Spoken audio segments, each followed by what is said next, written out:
man who contradicts weight is the type of guy who tell you there's no first place. Oh, well done. You've really moved fast. Because I remember when you started photography, you probably were a photographer before, but I don't know if you called yourself one. Is that true, or did you just start? That's true. No, I didn't. It's a hobby turned into a passion, and yeah, now it's kind of taking another turn by being Being viewed by it. people other than being a photographer, because that was a bit of a journey to be able to say that and accept that, which sounds strange, but No, I understand it fully. I think it's the same with a lot of people. You say that, I play the guitar when you're learning. I play a bit of piano, but then once you get good at it, you say I'm a guitarist or a pianist. Exactly. Okay, exactly. so tad echoey. Hold on a second, Phil. So, Gaby, I'm going to do a setting change here. After I count to 5, and then I'm going to change something. It may cut me off as well, but I'll continue talking, then I'll put it back on. So 1, 2, 3, 4, 5. Okay, I've made the change. So Phil, when does your exhibition end? It runs until the end of February at Beecroft. The Beecroft Art Gallery used to be opposite the Cliffs Pavilion in Westcliff, but it's relocated over the last few years to Victoria Avenue, where the old library used to be. Okay, superb. Just a sec. So, I'm going to go. Right, I've changed the setting back to what it was before. Let me know if that got rid of the echo, please, Gaby. So I'm impressed. I haven't seen much of the photos, to be honest. You sent me a link, and I saw, but you sent me more of someone else's work actually. I'm dying to see your work because I said I'm not in England anymore, so I can't get over to see it. But did you send me a link to any more of your work at all? I think I might have sent you a link just to the info for the Beecroft at the Southend Museum's website. On my Instagram, that's mainly. I haven't got a website. That's still on the list of things to do. Okay, sorry. Let me just cut in there again. I've put it back to that setting. So now the setting that I've got, if Phil's going to continue talking, let me know if this is the setting where his voice isn't echoey. So I'm sorry if you can continue with that, Phil. Yeah, you can see my stuff at Phil Stallum Photography on Instagram. And that's pretty much where my stuff is. It all again just started with sharing it on social media. And, well done. That's an act of confidence as well, because if you don't mind me saying, your character is someone who wasn't always confident about yourself and things. Oh yeah, no, you're 100% true. I mean, it wasn't about necessarily confident as a photographer. No, I meant in general, your character. Character, self-esteem. So those things help as well, I've got to say, because once you become good, this is what I say to everyone actually. I say, get a hobby, do something. And I say it to everybody. Oh, right, okay, I'm going to turn it back up again, hold on.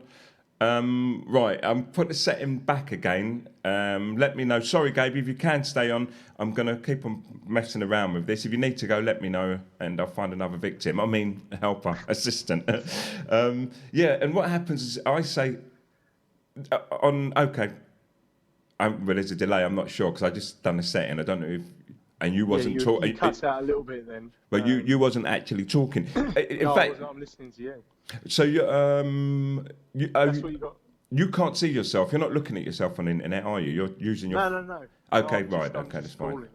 So I'll send you a little clip of this afterwards so you can hear yourself. Actually, I'll cut a little bit of video out and I'll put it out for you. Okay, saying that you're a bit quiet, so let me just turn that up again. It's just about balancing the levels, that's all. I know he's quiet on purpose because he's not talking, he's just responding, he's not actually engaging in the same way or expressing himself. But I say to people, get a hobby, because what I find, and me and Kai talked about this last night, people who have a nickname but they don't actually do anything, we always found it strange. And it's the same about calling yourself a pianist or a guitarist. If you become really good at guitar, you call yourself Slash. Do you know what I mean? Yeah. Or if you become really good at something, you're called Tiger or whatever. I was Touche Turtle, I was Questions, I was Fungus the Bogeyman, because I was really, enjoyed dancing and then was known as a good dancer. So I adopted a name and I could live behind that character. You play that part. Absolutely. But if you haven't got confidence... Willingly and with confidence, and that comes with doing the thing. Absolutely. Whether it's dance, whether it's playing the guitar, like you say, whether it's taking photographs. I've got over 100 pictures in this exhibition. Yeah. And So I've taken thousands though, and I've got it wrong. But I've just kept going, and I've been influenced by other people as well, and what they do and what they produce, You're and they, pretty you know, much that way anyway. That's your character. I think you're really good to people. Always. You're always. I think you're a very supportive person. You know, of everybody. Thank you. That's kind of you to say so. I mean, it's my job during the day. Like so, yeah, I'm not That's true. by trade. I work in a school helping, you know, vulnerable kids.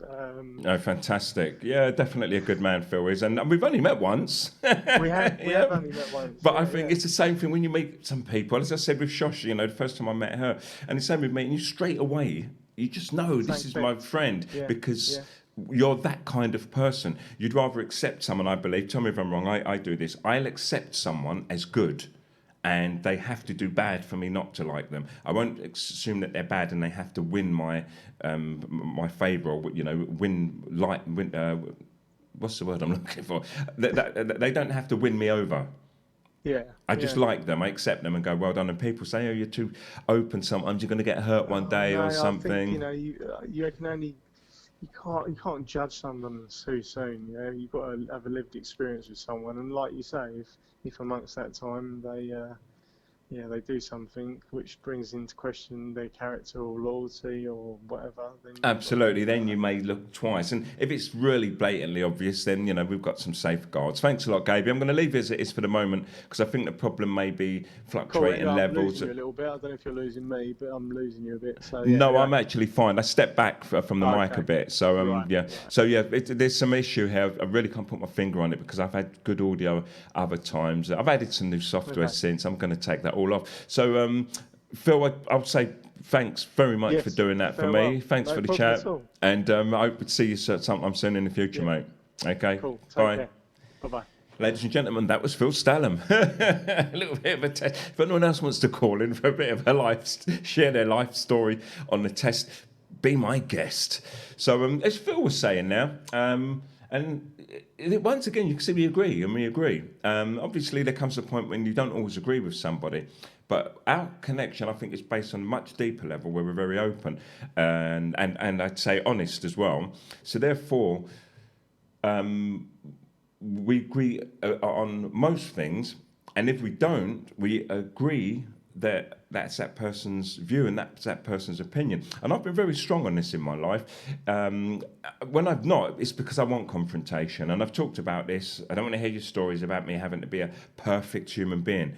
A lot of people, the way that they see the world and they try to reflect on other people, or project rather, is like, oh, you shouldn't be doing that, you should be doing this and doing this. And they're always trying to tell someone else how to be the perfect person. And if you're not the perfect person, then those people often get upset. You know, it's like, oh, you know, you shouldn't have done that. You shouldn't do this. Oh, what, really? Do you do that? And it's like, I'm not perfect. And I don't claim to be perfect. What people get confused with, I believe, is between confidence and them thinking that you think you're it. And what happens is I walk tall, and I've always walked tall. I walk with my head up and my neck up straight, and I look around, and people think I'm rich or I'm well-heeled, or they think I'm super fit and so on. I said, no, that's the inner me being so strong that it just carries you. It just carries your body. And I tell people, you can attain this. I wasn't born that way. I wasn't given any special gift. And I don't think I'm special for it. But what I do know is that a lot of people mention it. Oh, you look really healthy. Do you do sports? You do? And I go, well, no. And they go, but you box. I said, I'm not a boxer. I box. It's like I've had some fights. I do some boxing. But when I'm not doing any fitness and mad training and so on. Okay, I roller skate, but I'm not, I'm not a roller skater who practices and got these big, strong legs. My mind is really strong, and I stand upright. Now, going back to the hobbies also, that's part of it. Because I say to people, do something. There are people who say, oh, I'm bored. And in short, that just means that, oh, there's nothing on the telly. Now I've got nothing to do. And it's like, get yourself a hobby. So I'm going to explain what this all relates to and how you can, in fact, build yourself. Be right back.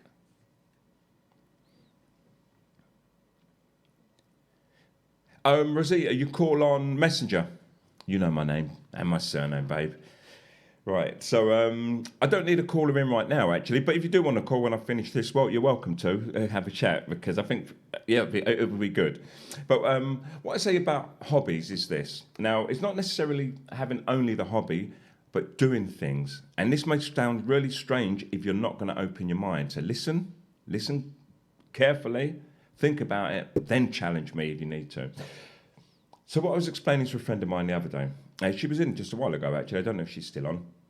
And it's not about her, it's just in general. If you keep on telling yourself that you're good, then you'll believe it in the end, because most people won't tell you that. You'll meet 2 or 3 people in your life that will change you forever and make you feel confident and good because they mean it. But everyone else, and it's not their own fault or our own fault, we're competing with each other. We're trying to be the best. We're trying to be better in ourselves. But we're failing and refusing to create communities, and we're failing to work together with each other. So we're the lone hero, which is a story that's sold to us, from the times of the Greeks, and portrayed on television and in the media all the time. The lone hero, and we all try to go it alone, and you can't go it alone. Not everyone. I can, because I'm super strong. But what I mean by that is, take that lightly, is I love community. I love working with people. I like doing things, but I know I like my time alone as well. But because I believe it can't be achieved to do great things on your own, I've worked even harder at being able to be that person who can work alone. But most people, they don't put no effort into it. They just think that they're going to do it on their own. They don't think about community, and then they fail. And even though I say I'm doing it on my own, it's never on my own. It's always with other people. I learn, I lean on them, I ask them for favours, and I do things for them. Like tonight, I just phoned in and said, I need people to help me with this. I'm using other people. I'm employing their free, kind services. And in return, I feel good about myself, and I pass that on to other people. But going back to the hobbies, and my strange thesis, it's not even strange, it's just a thesis, is the more things that you achieve personally, no matter how big or how small, then it's stronger that you become. And what I mean by that, and I'll start off with the strange notions. I sit here the other day, I'm going to show this for the third time and say, I'm going to make something. So I made this, it fits onto my camera and it does things for me, okay? And I made it. And then when I finished, I'm like that, I pat myself on the back and I said, right, I've achieved this. Then I sit there and I think to myself, well, let me learn how to play, that Rachmaninoff piece, that Beethoven piece or something, right? And I'll stick on it until I can do it. And then I've done it and I pat myself on the back. And I mean, even trivial things, like when you sit there and you spin something round, and you get a bottle and you try to catch it by the lid. Do that sometimes. Do it 10 times. But what you're doing there in tiny incremental steps is you're doing something that you enjoy. You're doing something that you get better at.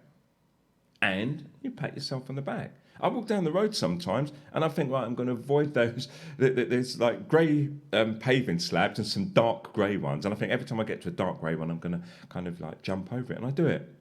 And now people may think I'm being strange. I don't know what I look like to anybody. I don't do it all the time. But I'm like, yes, and I made it. Or if I've got across the road, I still do this. I used to do it as a boy. If I'm kind of running sometimes or jogging, or if I'm on my, not jogging, skating, I want to get across that road in 3 large steps, rather than 4 or 5. And I'll take giant steps. And once I've got to the other side, I pat myself on the back and I've achieved it. Now, this may sound like a strange notion, but what it does is by midday, I'm like, I'm the greatest human being on the planet. And other people may laugh at how trivial the acts were, but when you see me at midday, you're like, Jesus Christ, mate, you're always happy. This is what I keep on hearing off people. And they don't know little strange games that I've been playing in order to keep elevating myself. And those are just the minor tasks. So I buy a saxophone, I learn to play it. I buy a guitar, I learn to play, keyboards, I sit down, I learn how to play. And I keep on taking these challenges on. Now, I'm talking about me once again. And this is what I'm talking about. It's about confidence. Not like, look at me and greatest ego, because it's for me. I don't do it for anyone else. I don't say, look at me, I'm the greatest piano player or saxophone player in the world, or keyboard player. I do it for me, because what happens is, at the end of the day, when I go to sleep, no one else is going to really care about me. And I don't say this with hate. I say it from a place of love. What I mean is, no one else is considering me as I'm not considering them. It's about me and what I'm doing. So I have to keep building myself up. And I go to bed at night and I think, well, I've had a really great day today. And because of that, when I rise the next morning, I'm willing to talk to anybody. I don't care if it's the violent person, the homeless person, you know, the wealthy, the poor person, whatever. I've got so much energy and I'm supercharged. And this is how I live my life. And this is why I'm always content. And sometimes I'm fickle about it because people say that they're depressed or they're unhappy or this and that. And I'm like, how can you be unhappy all the time? How can you be, you know, like sad all the time? How can you think that you're not worthy? How can you not achieve your aims? And it's because you don't believe in you. That's all. And we're also busy looking at other people, going like, how are they doing? What are they doing? And when you look at other people, because we're at so many different levels, if you're there, there's always going to be people above you and there's going to be people below you. And what we do, most of us, to feel good about ourselves, rather than saying, I'm going to aspire to be like that woman, you say like, well, at least I'm better than those people. And then we look down and then we're content with where we are. And it doesn't matter what position you're in life. And this is relative, because you may look at someone and think, oh, they're doing okay, they're wealthy, or they're doing okay. But if you're born into that and that's your level, it may be higher than yours, but it's not higher than theirs. And it's not about wealth, the money. So when we say like, oh yeah, but they must be having a great life. It's no. Achieving the greatness is about achieving your humanness, our humanity, about us excelling at us being good at who we are. So if you're very, very rich, the money doesn't make any difference. If you're not going to excel as a human being, it's relative. You feel just as the person below you because it's your material wealth and you buy things and it may make you feel better, but then the person on the street or the person who has much less than you, for every little thing that they achieve, they're going to feel good about themselves too. So you're both relatively in the same place as human beings. But if this person aspires to make themselves a better person, but not necessarily rich, and the rich person isn't, then this person's having a much better life. And that's the way I reckon not everyone should be. It's a way to be. If you want to feel good about yourself, you want to achieve greatness, and I mean your greatness, not look at me. Everyone wants to be a star and wants the whole world to look at them. I want the world to look at me right now. And I have to be brave and I have to be bold to do this so that I can get a message across to people. And it's not the way to do things, and it's not my way. It's a way that I hear and learn from other people, and then I extend that message. And in the future, I'll be bringing you news too. But once again, to get to the point, this requires funding. So people like you, Mark Price, are doing really well. Get your damn phones out right now. Just bear with me a second. Get your phones out right now. Get your banking app. Take down these numbers.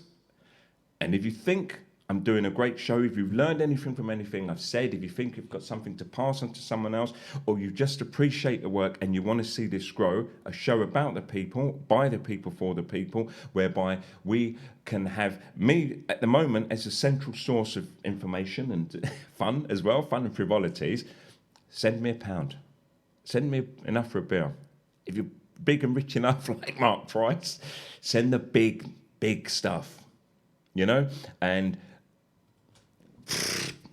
put it in an envelope, send it to 410 55616, sort code 600102, to help this show to grow, to get more popular and to get our message across. We're working class people and our voice isn't heard. This is why I'm doing the interviews with the ordinary people. I want everyone to hear our voice. I want us to live in the internet along with the people with the money. Our voices are not heard. Anything you look on the internet, there's not a working class story. I've got a lot lined up, working class histories, working class stories and so on. But once again, I need some funding. Okay, and on that note, dun, dun, dun.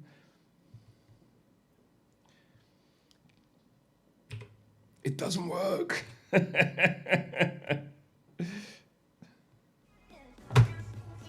not heard of the OBG? Big people talk, man. You need to get involved. You might even catch a blessing.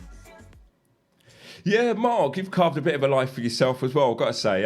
Is it okay to talk a little bit? Nothing personal, and if it is personal, it's all the good stuff. But yeah, my friend Mark, he was a school friend of mine, and you may know a character as you're growing up, and as we're kids, we don't really know each other. Sometimes you have a really deep relationship, and you can see that person, or maybe in hindsight, you're like, oh yeah, I can see that. But I kind of knew Mark was special. He was different. He was just like, no, I don't mean weird different. He was a schoolboy who used to go in a betting shop. He used to be in a betting shop nearly every day, or in the pub. And he was 15. And then when he was, maybe he was going in there younger than that, Mark, but all I know is he used to go in the betting shop every day at lunchtime and drink. But he was a fantastic footballer as well, mad about Arsenal, so physically you were really fit, even though your parents may not have alluded to that in a sense. And I don't mean to be insulting, but you're a very kind of fair guy, fair hair and very kind of white, pale sort of skin, but a fantastic footballer, sportsman, and really intelligent as well. But you used to mess about all the time. So I think the teachers knew you as a talent that they couldn't control, but many of the other kids didn't quite know what you was about and who you was about. And you was a house that I slept at the most during my growing up years. Your mum used to have me in every, Saturday for weeks on the trot. We used to sleep round there, and she'd look after us at night. And we used to play with your cat, Glassafassa. You remember Glassafassa? So hello, Angie. Here's another old school friend there as well. I had the hots for her for the longest time. I don't know if I ever told you that when I bumped into you that time. I think I did.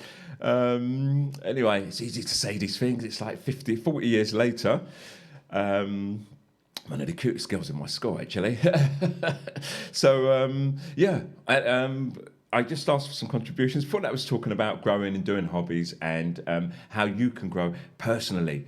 And I don't mean listen to everything I've got to say and say it's gospel, because I don't think it is, but it works for me. And because we have an infinite capacity, even though we don't have infinite time, I say to everyone, at least try some of the things that you hear, but be careful of the snake oil salesman, because at the moment the whole world's in this grip of wellness, and there's a hell of a lot of gurus out there. Every book you can buy, and those books are not saying be you typically. They kind of have the title like be yourself, but really they're saying be me. And there's these people selling it, this idea. It's like, listen, you have to do this and do this and do this, and you find enlightenment and you find your way, and you become spiritual. And it's like no.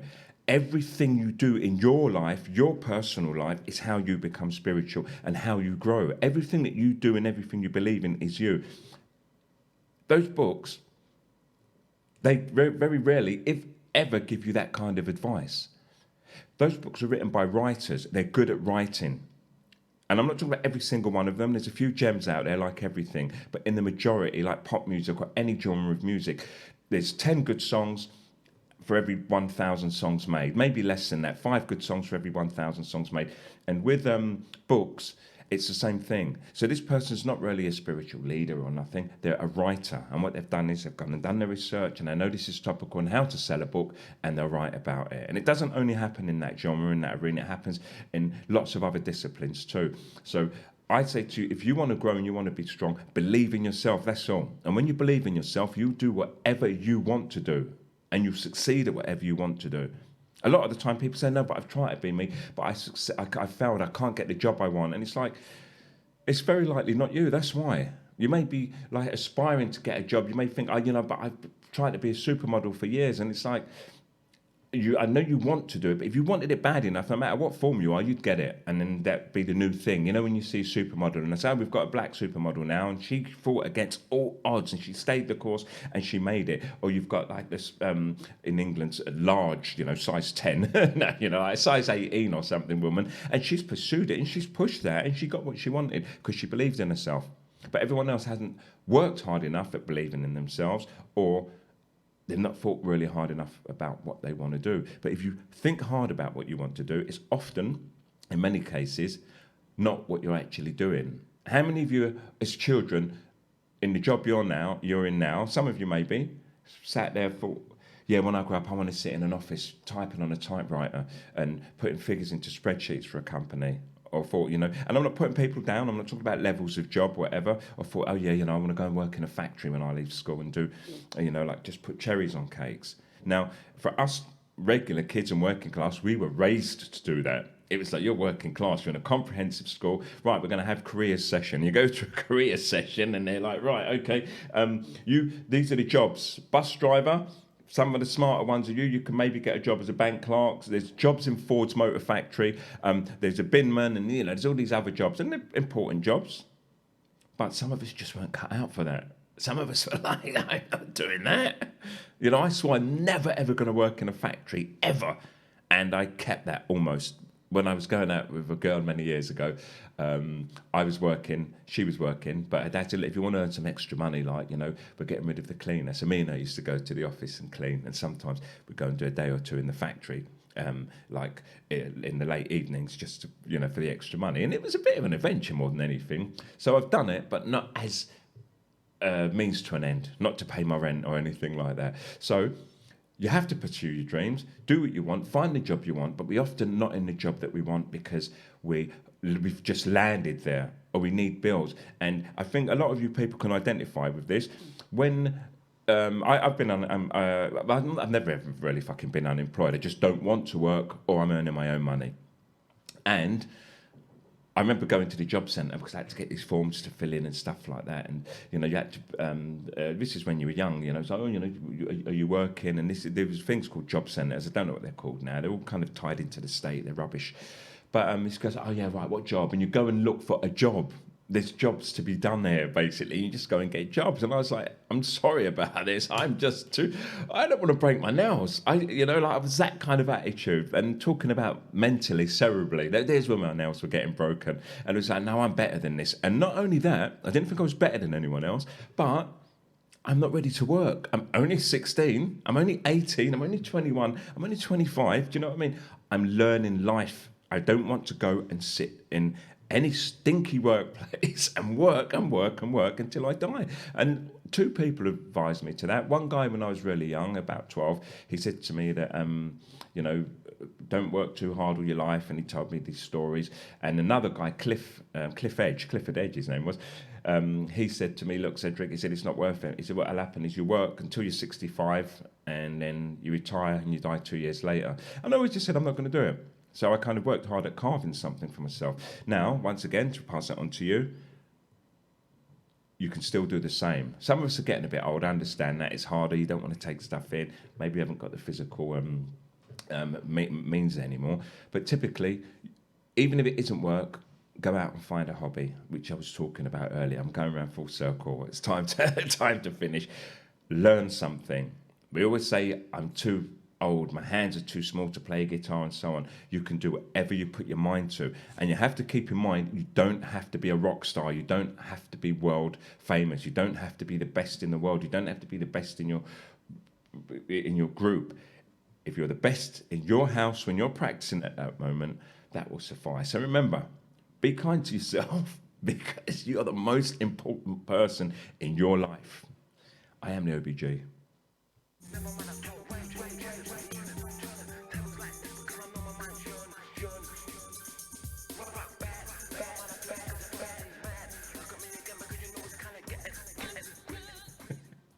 I wasn't mad. I was just explaining to myself. It's just I pressed the wrong button, basically. I do my own music and my own voices, by the way. If anyone does want to offer up anything, their audio, video, let me know. So I'm going to just do one quick fella, and then I'm going to ask some questions. I hope you've been listening.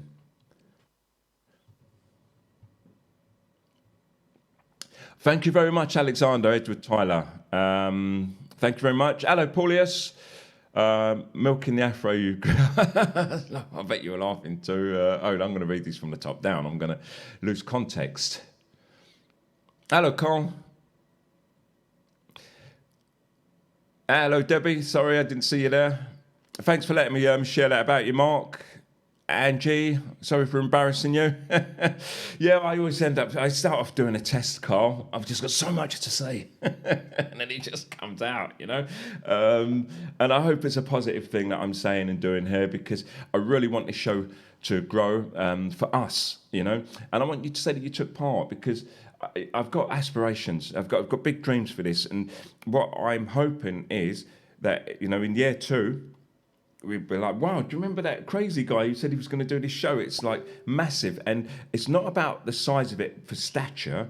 what it is about. Like now, for you people who stayed here for just 5 minutes, 10 minutes, or whatever, it's like we're pulling people off of the mainstream, and that's what we want to do. We want to build this big show, and I don't mean big, just known show that people are like, oh, that show's on again, and they're going to tune in, and I can hold them in for 5 minutes, 10 minutes, 1 hour, and we can build that together. And that requires input from other people, whether it's ideas for the show, wardrobe, donations, clothes even. You know, I want some Adidas tracksuit tops to wear for the show. I don't want to move into wearing collars and ties no matter what. And also, I'm willing to give up my position. If it gets big enough and someone else can present better than me, knock yourself out. If you want to co-host with me via the internet, right now in current times, send me a message and you can co-host with me. If you're good enough and we think you can co-host together, I'll fly you over and you can sit here beside me and we'll do the show. But we want to build a show for the people, about the people, by the people, for the people. And that's the aim. So thanks for tuning in, everyone, tonight. It's been brilliant having your company. I'm hoping that people can phone in more often, like the people phoned in early for the test, so people can maybe come and have a chat, and then we can let other people have other people's points of view, have a discussion, an argument if you want to. Or let's call it a debate. Argument means the same thing, but it's kind of been lost on the way. People see it as a negative. And we'll grow this bad boy. And on that note, thanks for tuning in. I'm the OBG. I don't think people really know the true hypnotic power of television. You know how it pulls us in and just keeps telling us to consume, buy, and tells us to hate each other and separates us and causes the greatest divides, all under the name of entertainment.